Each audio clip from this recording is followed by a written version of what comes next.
আসসালামু আলাইকুম। শরীফ কিচেনে আপনাদের সবাইকে স্বাগতম। সঙ্গে আছি আমি ফয়সাল শরীফ। আজকে আপনাদেরকে চিংড়ি মাছ ভুনা করে দেখাবো। চিংড়ি মাছ ভুনা করার জন্য আমি কতগুলো চিংড়ি মাছ নিয়ে নিয়েছি। এখন এগুলোকে সুন্দর করে কুটে নেব। চিংড়ি মাছগুলোকে আমি সুন্দর করে কেটে নিচ্ছি। এখন আমি মাথা থেকে খোসাটাকে ছাড়িয়ে নিচ্ছি।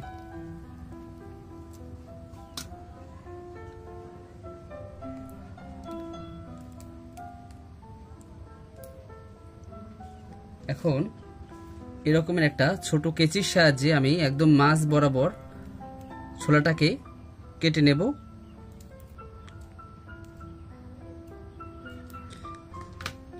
এখন এরকমের একটা কাঠি দিয়ে চিংড়ি মাছের মাঝখানে সবসময় এরকমের কালো একটা রগ থাকে, সেই রগটাকে আমি ছাড়িয়ে নেব। এই যে দেখতে পাচ্ছেন, এটাকে বের করে নিতে হবে। হ্যাঁ, মাছটা আমার কোটা শেষ। এখন সবগুলো মাছ একে একে এমনভাবে কেটে নেব। এরকমের প্রতিটা মাছ কেটে আমি একটা বাটিতে রেখে দিচ্ছি। আমার চিংড়ি মাছ কোটা শেষ। এখন আমি চিংড়ি মাছে হলুদ এবং লবণ মাখিয়ে নেব। সামান্য পরিমাণ হলুদ দিয়ে দেব, সামান্য লবণ। এবং ভালো করে আমি মাছগুলোকে লবণ এবং হলুদ মাখিয়ে নেব। এখন এই মাছের মধ্যে দিয়ে দেব সামান্য একটু সয়াবিন তেল। মাছে লবণ এবং হলুদ মাখানো শেষ। এখন আমি এক সাইডে রেখে গ্যাস অন করে একটা ফ্রাই প্যান বসিয়ে দিচ্ছি। ফ্রাই প্যান গরম হওয়ার পরে দিয়ে দেব সয়াবিন তেল। তেল দিয়ে পুরো ফ্রাই প্যানে তেলটাকে ছড়িয়ে দেব। চিংড়ি মাছ বেশি ভাজার প্রয়োজন হয় না, আমি অল্প একটু সময়ের জন্য ভেজে নেব। সয়াবিন তেল গরম হয়ে গেছে। এখন আমি মাছগুলোকে তেলের ভিতরে দিয়ে দিচ্ছি।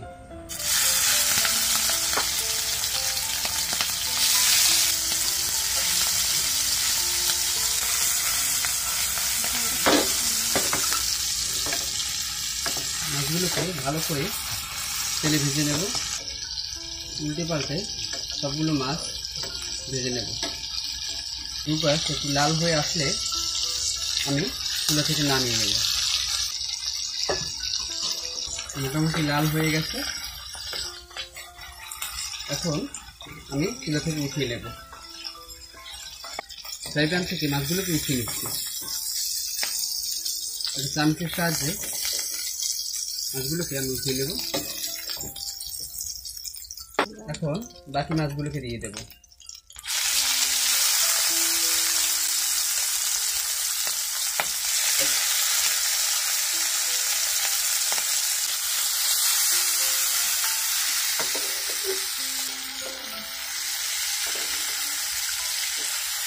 সবগুলো মাছ উল্টে পাল্টে ভেজে নিতে হবে। এখন এই মাছগুলো ভাজা শেষ ফ্রাই প্যান থেকে। এখন এগুলোকেও আমি উঠিয়ে নেব। এখন এগুলোকে উঠিয়ে নিচ্ছি।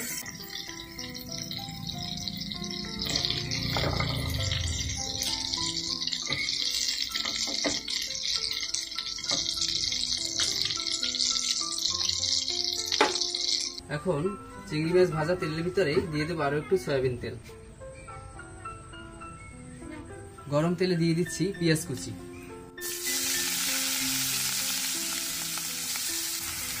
এখন পেঁয়াজগুলোকে আমি হালকা বাদামি করে ভেজে নেব। পেঁয়াজগুলো বাদামি হয়ে আসছে। এখন আমি একে একে এর মধ্যে বাকি উপকরণগুলো দিয়ে দেব।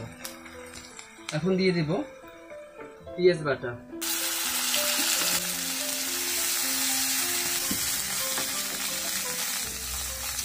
চিংড়ি মাছের স্বাদ বাড়ানোর জন্য আমি কুচি করে কাটা পেঁয়াজ দেওয়ার পরে আবার বাটা পেঁয়াজ দিয়ে দিয়েছি। পেঁয়াজ হালকা বাদামি করে ভেজে নিয়েছি। এখন এর মধ্যে দিয়ে দেব সামান্য পানি।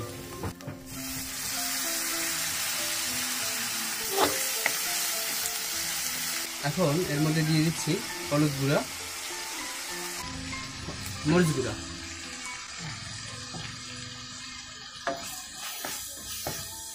যেহেতু আমি মাছ ভাজার সময় লবণ দিয়েছিলাম, এখন সামান্য পরিমাণ লবণ দিয়ে দিচ্ছি।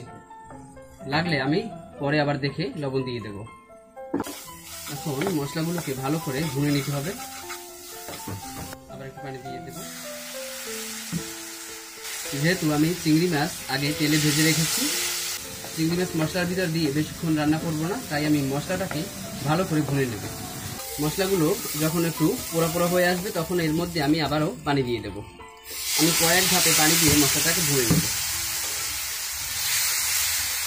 যেন মশলার কাঁচা গন্ধ না থাকে। যেহেতু চিংড়ি মাছ ভুনা করতেছি, চিংড়ি মাছে বেশি মশলা দেওয়ার প্রয়োজন হয় না। দুটি মাছ, যে মাছ দুটিতে বেশি মশলা দেওয়া না দিলেও হয়, এক হচ্ছে ইলিশ মাছ আর চিংড়ি মাছ। বাড়তি কোনো মশলা দেওয়ার কোনো প্রয়োজন নেই। হাতের কাছে থাকা উপকরণ হলুদ মরিচ দিয়ে মাছ রান্না করলেই অসাধারণ স্বাদ হয়। এখন এর মধ্যে দিয়ে দেব কাঁচামরিচ কুচি।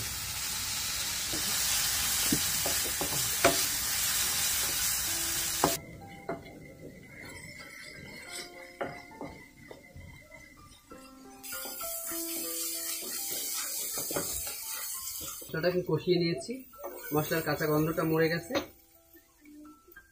এখন আমি এর মধ্যে বেশি করে পানি দিয়ে দিচ্ছি।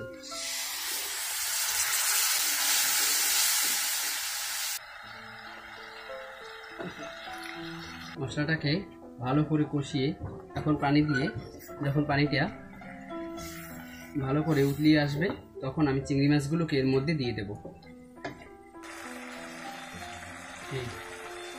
এ পর্যায়ে আমি চিংড়ি মাছগুলোকে ফ্রাই প্যানের ভিতরে দিয়ে দিচ্ছি।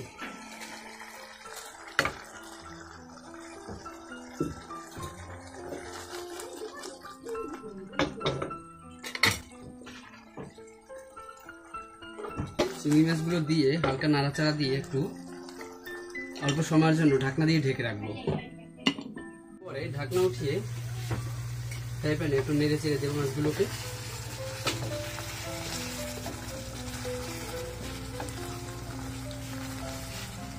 আমার চিংড়ি মাছ ভোনা শেষ। এখন আমি গ্যাসটাকে অফ করে মাছগুলোকে চুলা থেকে নামিয়ে নিচ্ছি।